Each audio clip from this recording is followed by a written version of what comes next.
সুন্দর করে এখন আমটাকে ধুয়ে নেব। এটা আমাদের গাছের বড় ফজলি আম, দেখেছি আমার সাইজটা কত বড়, আর পাকলেগুলো এত বড় হয়। সুন্দর করে আমার ধোয়া কমপ্লিট। আজকে আমি আমটাকে একটু অন্যরকমভাবে মাখবো, কাপড়ে ছেঁচে মাখবো। এটা আমি উন্নতি নিয়েছি, তো আপনারা চাইলে জর্জেট কাপড়ে নিতে পারেন এবং সুন্দর করে ছেঁচে নেব আমটাকে। চলো বন্ধুরা, এবার আমি খুলে দেখবো আমটা ছেঁচা হয়েছে নাকি। দেখো গাইজ, আমটা কি সুন্দর ছেঁচা হয়ে গেছে। এখন আমি আমার পরিমাণ মতো যা যা মশলা লাগবে দিয়ে নেবো। প্রথমে দেবো স্বাদ মতো চিনি, চিনিটা আমরা কম দেব। তারপরে আমি আমাদের স্বাদ মতো দেবো লবণ। তারপরে এখানে আমি শুকনো মরিচ জ্বলে দেবো, কারণ আমাদের এখানে শুকনো লঙ্কাটা নেই, তাই জন্য আমি এটা দিয়ে দিলাম।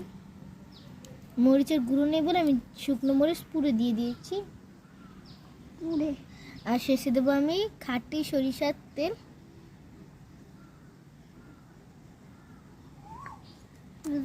এবার সুন্দর করে গাছ মাখিয়ে নিলাম। আজকে আমি শুকনো কাঁচা, হ্যাঁ আজকে আমি লঙ্কার গুঁড়ো দিইনি, তাই কেমন যেন লাগছে না গাইজ, কিন্তু আমাদের লঙ্কার গুঁড়ো শেষ হয়ে গেছিলো।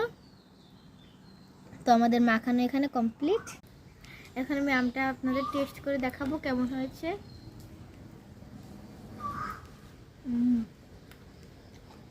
গায়ে দারুণ। আপনারা বাড়িতে একবার এই আম মাখাটা বানিয়ে দেখবেন, অনেক মজা।